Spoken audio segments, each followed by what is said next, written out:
Hi, can you hear me? Yeah. All right.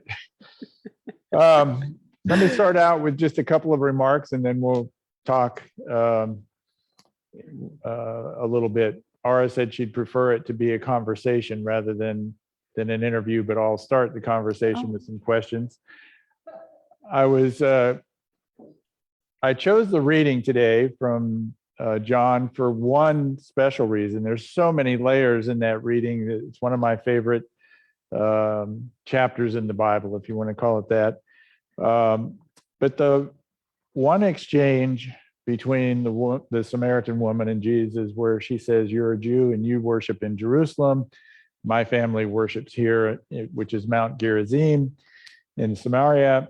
And then he says, well, actually, we're going to worship God in spirit and truth eventually, and that more or less can be anywhere. And so I thought that was kind of appropriate for here. We have Ara in Michigan, we're here in Ladera, and so we're just kind of sitting in spirit and truth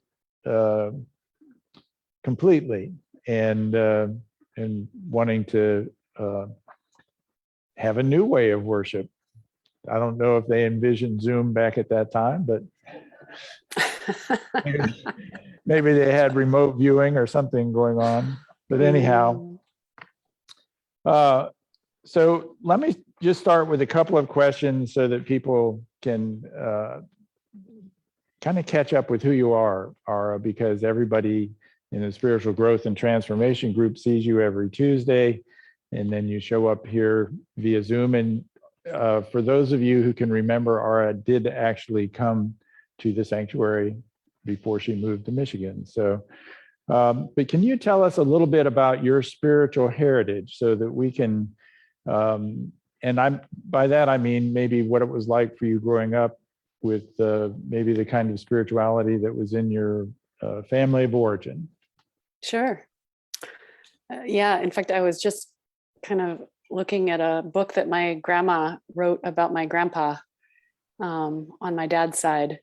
He was a Baptist minister in upstate New York, and ended up doing, like, I don't know, they were preachers at various rural country churches in upstate New York. So that was an early memory, and part of the story of what my father grew out of and sort of rebelled against in his teenage years. So in my growing up, I had both devout Christianity and also this sort of mocking almost of the Christian tradition from my dad, who, as part of his development, kind of ended up rejecting that and going towards, he's been a lifelong Unitarian, so very intellectual, very much about social justice, but not deeply spiritual in an experiential sense. So interesting, the swing there. And then my parents divorced when I was 8 and lived mostly with my mom, who was just dealing with being a single mom at that time and didn't practice anything that I could see or hear or feel, although I know she kept her mom's Bible close. I wasn't aware that she read it, and we didn't do anything as a family religiously. So yeah, so kind of a mixed background for me. The thing about that's interesting is, to me, is just my meeting you, which I guess was about 6 years ago or 7 years ago, was that here's this very intensely spiritual person. And so maybe you can say something about what might have caused that point of view or orientation in your life after those early experiences. Yeah. And I loved, I'll just tie it back to your reading that you chose too, like and maybe this is a projection, but it seemed like the woman in the story almost had a sense of like not good enough. And so that feels like that was part of my growing up, was a feeling of challenges on many different levels, both relationally, developmentally, and just struggle after struggle, partly because of the divorce, partly because of all kinds of things. But I feel like in some ways, if it wasn't like something that I came into this life with, which it might have been, out of that desire for healing from many of the challenges that I was left with from my upbringing, I feel like I latched on early or somewhere to this idea of spirituality / enlightenment as something that could solve my problems or fix me. And so I really came to it. It feels like from a place of out of struggle, out of desperation, really.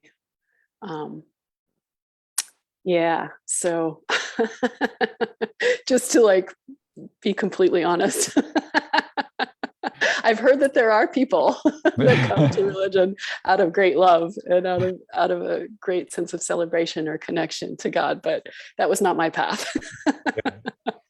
Well, it's interesting that you mentioned the woman in that, because one of the contexts that's sometimes hard for us to understand about a single Samaritan woman at the well is that would be a clue, for instance, to people that knew the culture and the time, that she was an outcast herself, that she was struggling, because a woman would normally have gone to the well with a group.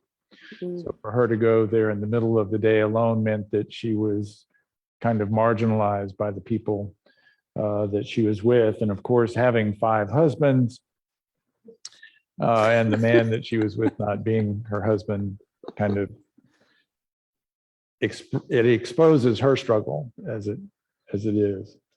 But anyhow, so one of the things that's curious about having you here talking with us is, for those of us that are here all the time, we talk about how it's great that we're on Zoom, but what is it like for you being at a distance from us and being a part of this community where you are and connecting with us? How does that work for you?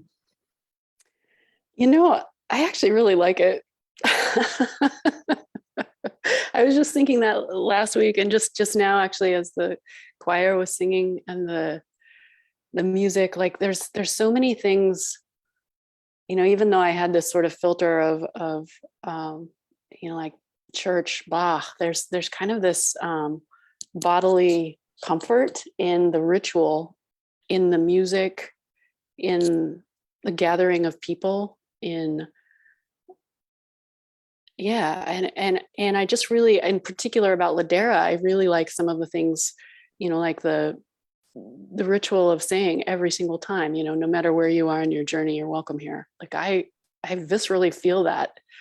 And so that kind of an openness, like there's not a bunch of requirements. Like it felt like in the churches of my childhood, that there were like, you had to say, I'm this, or I'm that, or I'm a Christian, or I believe in Jesus. And I feel like in my sort of search for things, that the belief part has been like, I'm much more of a concrete person. Like I can't really believe in something that I don't experience myself. And so it's been more of an experiential journey. And I feel like it's different on Zoom, but it's also actually well suited to my nature, which is sort of more introverted. So it's not quite so overwhelming when I'm not in the full, with all the people. And like right now, I don't get to see everybody staring at me, which really helps me. So oddly, in an odd kind of a way, it really works for me. But it's also very comforting on a creature level, just to be welcome and to be part of the music and the service. And then your sermons have really brought to life, again, this book that I've basically overlooked almost pretty much my whole entire life.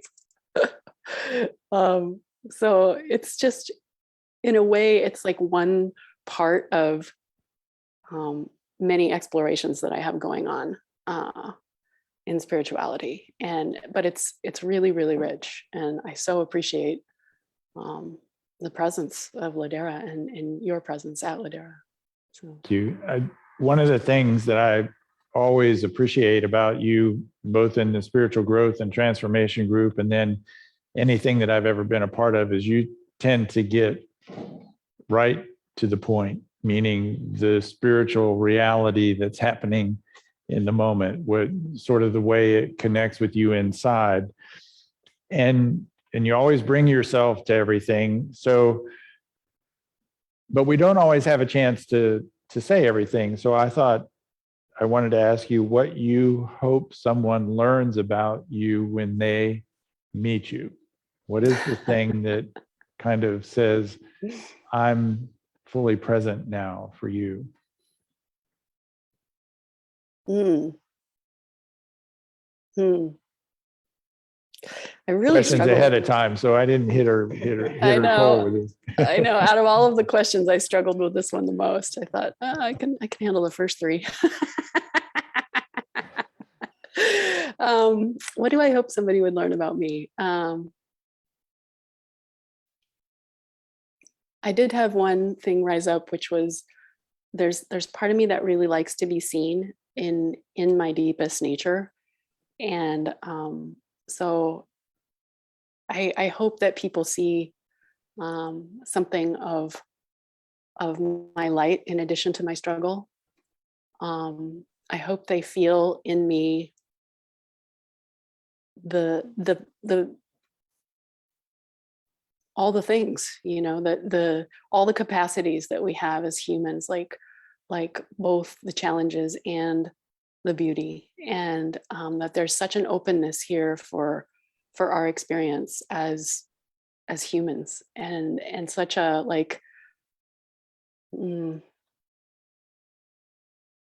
just a respect, I guess, um, for all the things that we experience.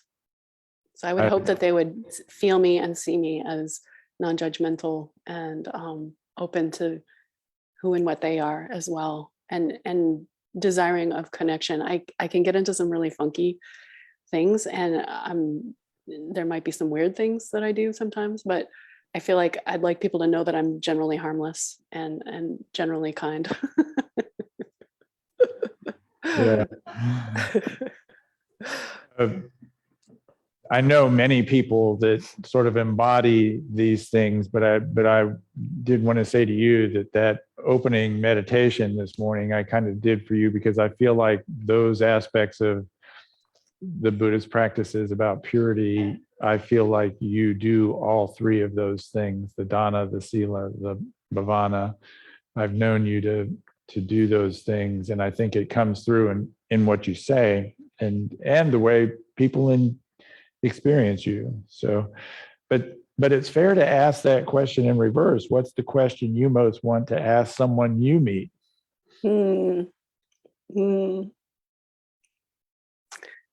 This would have to be about what brings you alive. I'm so curious about us as people, and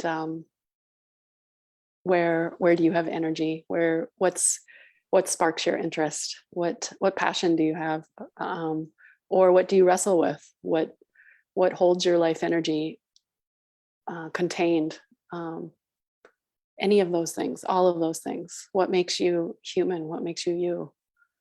And again, with the whole range, it's like I really enjoy just kind of showing up and meeting people, all of them, both the shiny parts and the dark parts. And I was really actually kind of worried about today. Like one image I had was, gosh, I hope I don't get on there and spiders and bugs crawl out of my mouth, because we have these really crazy experiences as humans, and a lot of it is wrestling and a lot of it is dark, but also, we have these amazing capacities, and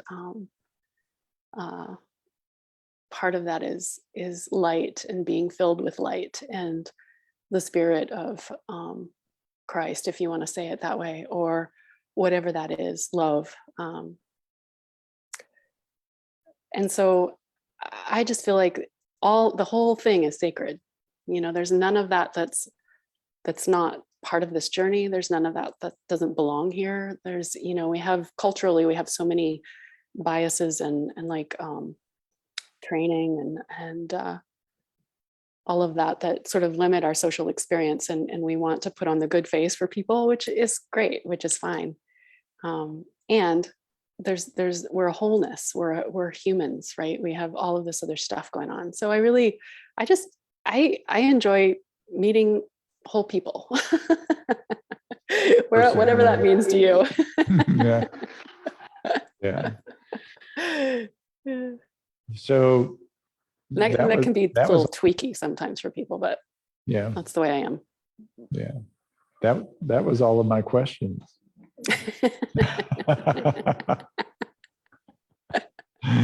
Anything else?